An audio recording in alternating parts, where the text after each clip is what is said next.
तो कहीं भी जो मौजूदा सरकार में लोग जो बैठे हैं उनका इंटरेस्ट जो है केवल लालू जी और उनके परिवार को गाली देने में ही है। तो आखिर मामला क्या है? खैर ये सरकार में बैठे लोग जवाब देंगे, इस पर ज्यादा हमको टिप्पा टिप्पणी नहीं करना है।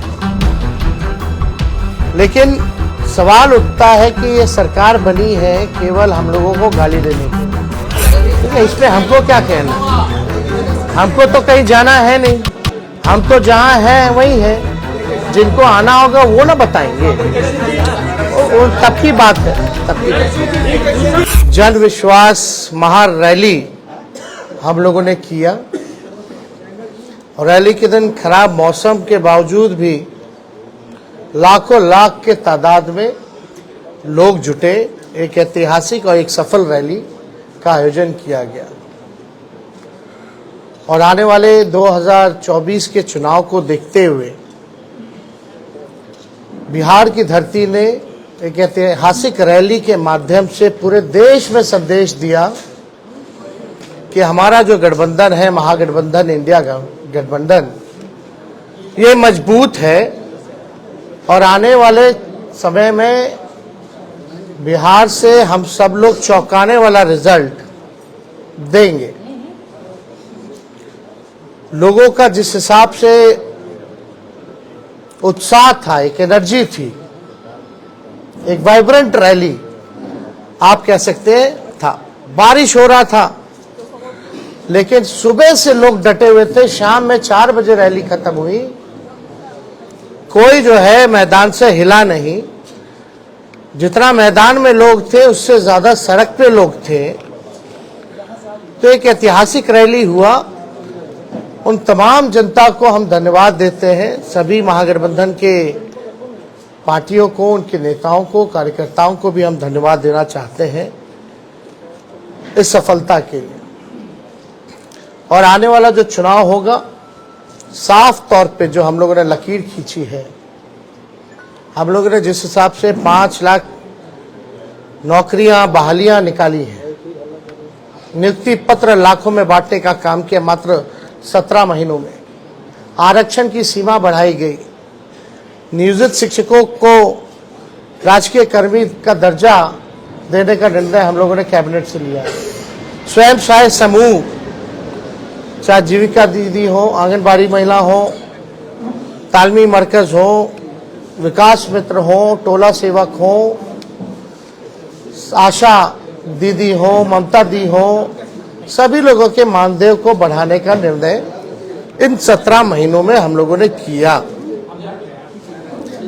इसके साथ साथ स्पोर्ट्स पॉलिसी के साथ साथ, आईटी पॉलिसी के साथ साथ टूरिज्म पॉलिसी भी इस 17 महीने में हम लोगों ने लाया। जो खिलाड़ी स्पोर्ट्स पॉलिसी के तहत हम लोगों का था कि भाई जो खिलाड़ी मेडल लाएंगे, बिहार का, देश का नाम रोशन करेंगे, उनको भी हम लोगों ने नौकरियां दी। और हाईएस्ट लेवल है उस नियमावली में डीएसपी के लेवल तक का नौकरी जो है लोगों को मिलेगा जैसा वो मेडल लाएंगे। तो खेल के साथ साथ जो पढ़ने वाले लोग हैं, हम लोगों ने नौकरियां देने का काम किया। हम लोगों ने 17 महीने में लोगों के हाथ में कलम दिया और वहीं बीजेपी के लोग केवल नफरत बांटने का काम कर रहे हैं, तलवार बांटने का काम कर रहे हैं। अभी भी बड़ा सवाल उठता है कि भाई कैबिनेट का विस्तार क्यों नहीं हो रहा? आखिर क्या वजह है? इतने महीने 1.5 महीना होने जा रहा है और अब तक जो है विस्तार नहीं हुआ, ना ही कोई होने की कोई सूचना किसी को है। तो आखिर मामला क्या है? खैर ये सरकार में बैठे लोग जवाब देंगे, इस पे ज्यादा हमको टिप्पा टिप्पणी नहीं करना है। लेकिन सवाल उठता है कि ये सरकार बनी है केवल हम लोगों को गाली देने के लिए। कोई भी एक निर्णय जो है ये सरकार ले नहीं पा रही। जिस हिसाब से हम लोगों ने 17 महीने में निर्णय लिया, ऐतिहासिक निर्णय लिया, जाति आधारित गणना कराया, आरक्षण के सीमाएं जिस हिसाब से बढ़ाई, नौकरियों की बात करते थे, देर रात बजे जाकर के अस्पताल में हम लोग छापा मारते थे। तो कहीं भी जो मौजूदा सरकार में लोग जो बैठे हैं उनका इंटरेस्ट जो है केवल लालू जी और उनके परिवार को गाली देने में ही है। 1-1.5 महीना से कोई काम नहीं हो रहा, और जो बजट भी आया वो बजट में हम ही मंत्री लोगों का साइन था। जो केवल भाजपा के वित्त मंत्री जो हैं वो पढ़े हैं, वो हम ही लोगों के काम का गुणगान जो है वो लोग कर रहे थे। ये बजट में देखे तो कैबिनेट में सबसे ज्यादा मंत्री राष्ट्रीय जनता दल के कोटे के थे, कांग्रेस के थे। तो हम ही मंत्रियों का साइन जो हम ही लोगों ने भेजा। खैर ये बातें अलग हैं, लेकिन हम लोग पूरी मजबूती के साथ आने वाले चुनाव में हम लोग लड़ेंगे और बिहार से हम लोग चौंकाने वाला रिजल्ट हम लोग देंगे। तो इसीलिए आप सब लोगों को हम आज बुलाएं ताकि आपके माध्यम से हम लोग बिहार की जनता को धन्यवाद दें। चाहे कोई वर्ग के हो, कोई जाति के हो, कोई धर्म के हो, सभी लोगों का पार्टिसिपेशन इस रैली में रहा। तो इसलिए आप सब लोगों को भी यहाँ धन्यवाद देते हैं। और कोई सवाल होगा तो आप लोग बेशक पूछ सकते हैं। एक सवाल है, आप कहते हैं कि आप कलम बांटने का काम करते हैं और भाजपा वाले तलवार बांटने का काम करते हैं, लेकिन इंडिया ब्लॉक के एक नेता हैं ए राजा, उन्होंने कहा है कि भारत एक देश नहीं है और अगर ये एक देश है तो एक भाषा और एक परंपरा ये होनी चाहिए। और उन्होंने आगे बढ़ने के बाद ये भी कहा कि रामायण में वो भरोसा नहीं रखते हैं और राम सही नहीं है। ये उनका व्यक्तिगत बयान है, ये हम लोगों का नहीं।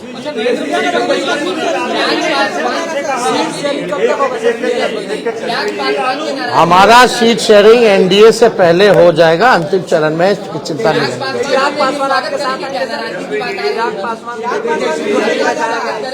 इस पे हमको क्या कहना, हमको तो कहीं जाना है नहीं, हम तो जहाँ हैं वही हैं। जिनको आना होगा वो ना बताएंगे, वो तब की बात है, तब की बात। भूषण शरण सिंह ने कहा है कि मैं मोदी का परिवार हूँ। भूषण शरण सिंह जितने महिलाओं का शोषण का आरोप है, उन्होंने भी कहा कि मैं भी मोदी का परिवार हूँ।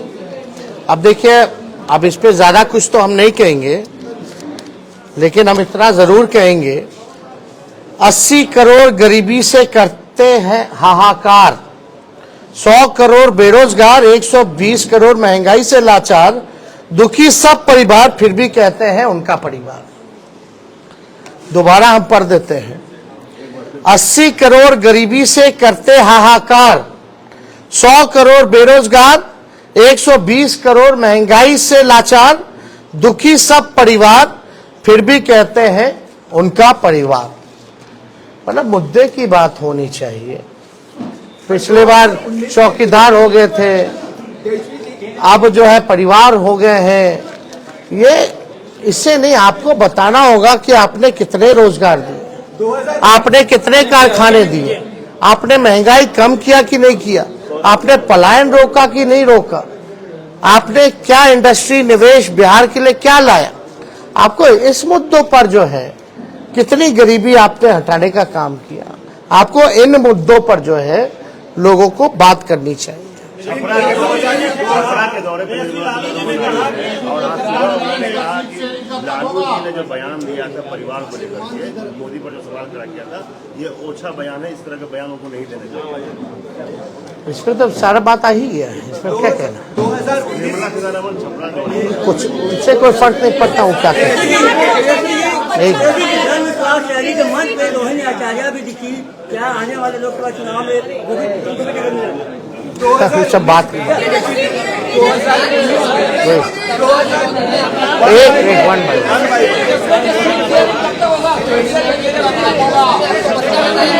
एक कोई समझ में नहीं आ रहा कौन क्या बोल। हम तो बोले भाई बातचीत चल रही है, एनडीए से पहले हम लोगों का हो जाएगा। लेकिन आप देखिएगा जो लिस्ट भाजपा का निकला, बिहार का तो किसी का नहीं निकला। तेजस्वी जी कल सुप्रीम कोर्ट ने कहाँ फैसला बीजेपी दिया में है। बिहार में एक को टिकट बांटा, जरा नामों बताइएगा। सुप्रीम कोर्ट ने एक फैसला दिया है। अभी उन्होंने एक बयान दिया जिसमें आपको कहा है बच्चे हैं तेजस्वी यादव। अब इसमें क्या कहें, मेरी खुद की बेटी है, हम पिता भी तो हैं, अब इस पे क्या बोलना। 2019 वोट में फॉर नोट चौकीदार वाले छोड़ने का के क्या बाद कहना? एक कैंपेन शुरू हुआ, मैं भी चौकीदार। अब लालू जी के भाषण के बाद परिवारवाद पे फिर से एक कैंपेन शुरू हो गया, मैं मोदी का परिवार। क्या लगता है कि फिर से 2019 रिपीट होने वाला चलिए, अब आप लोग मानते तो हैं लालू जी के बात का असर पड़ता है। बट वो अब हर जगह आप तेलंगाना में भी आप उन्होंने- वो कहें, वो उनका कहना है, लेकिन क्या हालात है इस देश के, जो वो कह रहे हैं, उनका परिवार, क्या किसान के लोग लाठी से पिटा रहे हैं, क्या वो उनका परिवार नहीं है? अपने परिवार के साथ कोई इस तरह का काम करता है क्या? पिटवाने का, मिलने का समय नहीं है किसानों से। क्यों नहीं मिल रहे भाई? क्या किसान खाली कहने के लिए परिवार है? कथनी अकड़नी में तो अंतर है। जनसभा में लाखों की भीड़ हुई, लेकिन भाजपा कह रही है भीड़ से कुछ नहीं होगा, वोट चाहिए चुनाव के लिए। वोट आप लोगों के पास नहीं है, ये बात मिल जाएगी। काहेला हम लोग सबसे बड़ा पार्टी बन के आए, प्री पोल में सबसे बड़ा अलायंस बन करके आए। वो तो बेमानी नहीं होता, चंडीगढ़ जैसे तो सरकार बना लिए थे हम लोग तो 20 में।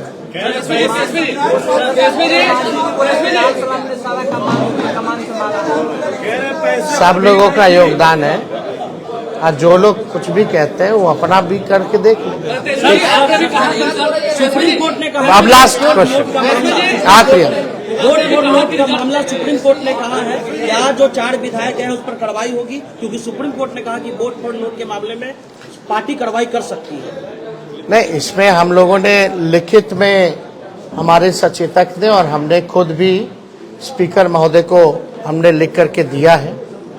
तो निर्णय, क्योंकि कानून तो है और इसमें एविडेंस भी है, और एविडेंस आप सब लोगों ने देखा ही था। कोई भी उधर का इधर आके नहीं बैठा, जो कुछ लोग थे इधर के ही उधर जाकर के बैठे हैं। ये तो सबसे बड़ा एविडेंस है। और परंपरा के हिसाब से वोटिंग के टाइम में जिसको जहां सीट अलॉट होता है उसको वहीं बैठना पड़ता है। तो इतना बड़ा सबूत है, तो हम तो लिख करके दिए हैं, कार्रवाई तो होनी चाहिए। अब अगर कुछ निर्णय नहीं ले पाते हैं स्पीकर महोदय, तो हमारे पास रास्ता खुला हुआ है। अब खुद कह दिया तो स्पेसिफिकली हम लोग जाकर के फिर लाएंगे। अब तो कम से कम स्पीकर साहब को निर्णय ले लेना चाहिए ना। उसको लेकर भाजपा कह रही है कि पैसे पर बुलाया गया है, जो भी भाजपा कह रही है। ठीक है, उनकी मर्जी है। एक बार फिर सब जितना लाखों लोग आए ना, सबके यहाँ ईडी सीबीआई भेज दे, बता देगा लोग। जरा 10 लाख से ऊपर जो लोग आए हैं, जरा सबसे पूछताछ कर ले। अभी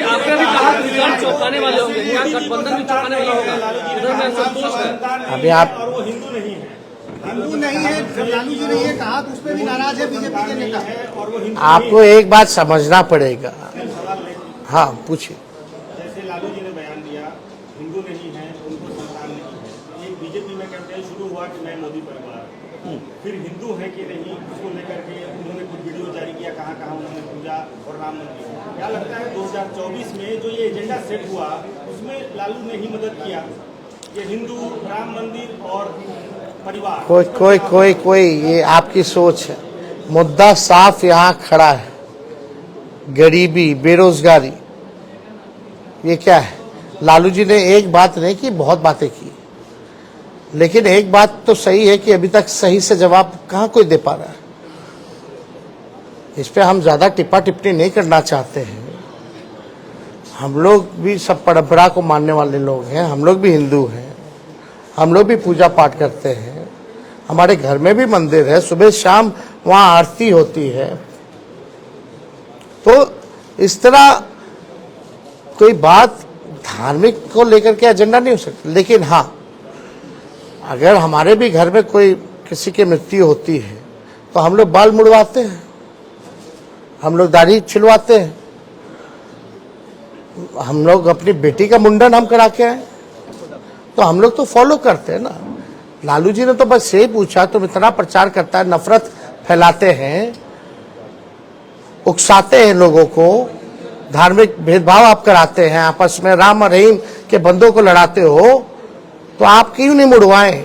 इतना बड़ा आप अगर बात करते हैं तो आप क्यों नहीं मुड़वाएं? यही तो बात थी। बहुत बहुत धन्यवाद। लालू को राम विरोधी बताए थे सम्राट चौधरी। सम्राट चौधरी ने कहा कि लालू राम विरोधी है। अरे छोड़िए ना, पहले सर्टिफिकेट ठीक करा ले, चलिए।